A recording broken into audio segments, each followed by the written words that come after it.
আসসালামু আলাইকুম ভিউয়ার, সবাই কেমন আছেন? আশা রাখি অনেক বেশি ভালো আছেন। আপনাদের ফাতেমা আপার একটা ব্লগ ভিডিও নিয়ে আসলো, রান্না বান্নার কুকিং ভিডিও আর কি।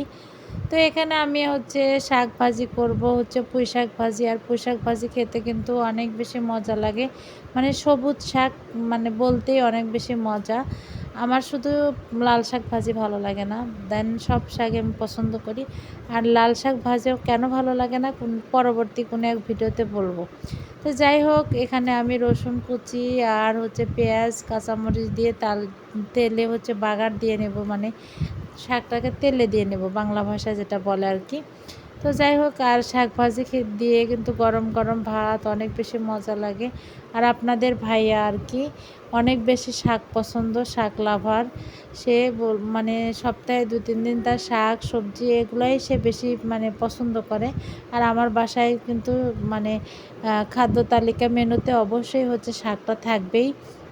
আর শাক আপনারাও হয়তো অনেক বেশি পছন্দ করেন। এখন কিন্তু দেখা যাচ্ছে মাছ মাংসের চেয়ে দেখা যাচ্ছে যে এই শাক সবজির দামই অনেক বেশি মানে দামি হয়ে গেছে। আগে গ্রামে দেখতাম যে আশেপাশের মানুষগুলো গমের আটার রুটি খেত না, তারা অভাবে পড়ে রুটি খাচ্ছিল, গমের আটার রুটি, মানে গরিব মানুষ। আর বড় লোকরা ভাত খাচ্ছিল। আর এখন বড় লোকরাই মানে রুটি খায় আর গরিবরাই ভাত খায়। বিষয়টা এখন এরকমই হয়ে গেছে, মানে আটার দাম যে পরিমাণ বেড়ে গেছে যে ওই আটার চাউলের দাম দেখা যাচ্ছে সমান সমানই। আর এখন বড়লোকরা ওজন কমানোর জন্য, ডায়াবেটিসের জন্য বিভিন্ন কারণে এখন আটা রুটি খাচ্ছে, আর গরিবেরাই এখন ভাত খায়। আর একটা সময় তারা ভাতের জন্য হাহাকার করতো, ভাত পেত না। আমার চোখে দেখা আর কি। আসলে সময়ের পরিবর্তন পরিক্রমায় অনেক কিছুই মানে চেঞ্জ হয়ে আসে, এই আর কি। তো যাই হোক, আমি এখানে রান্না করতেছি আপনার ঢেঁড়স দিয়ে তেলাপিয়া মাছ হাতে মাখায় দিচ্ছি। আর আমার মেয়েরা এই ঢেঁড়সের তরকারি অনেক বেশি পছন্দ করে। আমার বড় মেয়ের পছন্দের খাদ্য তালিকায় ঢেঁড়স, কচুরলতি, মুখী কচু, মসুরির ডাল। এই যে অ্যালার্জি জাতীয় যে কয়েকটা খাবার তার এতই বেশি পছন্দ সবজির মধ্যে, অন্য কোনো সবজি খাবে না। দেন এই লালপা জাতীয় কয়েকটা সবজি তার এতই বেশি পছন্দ যে কী আর বলবো।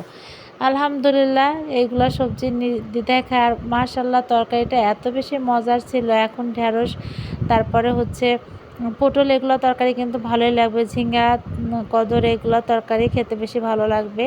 আর এই যে আমার হাতের স্পেশাল আলু ভর্তা, আমার মেয়েরাই আলু ভর্তাটাকেও অনেক বেশি পছন্দ করে। আর আমারও এই বগুড়ার যে কি জানি একটা আলু বলে, হাগরাই আলু নাকি, যাই হোক, এই আলু ভর্তাটা অনেক বেশি মজা। আর রাতের বেলা কি এক কাণ্ড, মানে আমি রাত্রে রুটি করতে গেছি চুলায়, এখন দেখি গ্যাস শেষ। আর গ্যাসের যে দাম বাড়ছে, আমরা মধ্যবিত্ত মানুষের একদম সব কিছু নাগালের বাইরে। পরে আমি বুদ্ধি খাটিয়ে যে রাইস কুকারের মধ্যে আমি রুটিটা ভেজে নিলাম। মাশাআল্লাহ, অনেক সুন্দর রুটি ভাজা হয়ে গেল। একটু বুদ্ধি খাটিয়ে চললে সব কিছুই সম্ভব। এই রাতের বেলা বাসা বাড়িতে আবার কোথায় যাব, আর সবাই কি রাতের বেলা না খেয়ে ঘুমাবো বলেন? তো বুদ্ধি করে এটাই ভেজে নিলাম। আর রাতের বেলা তো গ্যাসও পাবো না।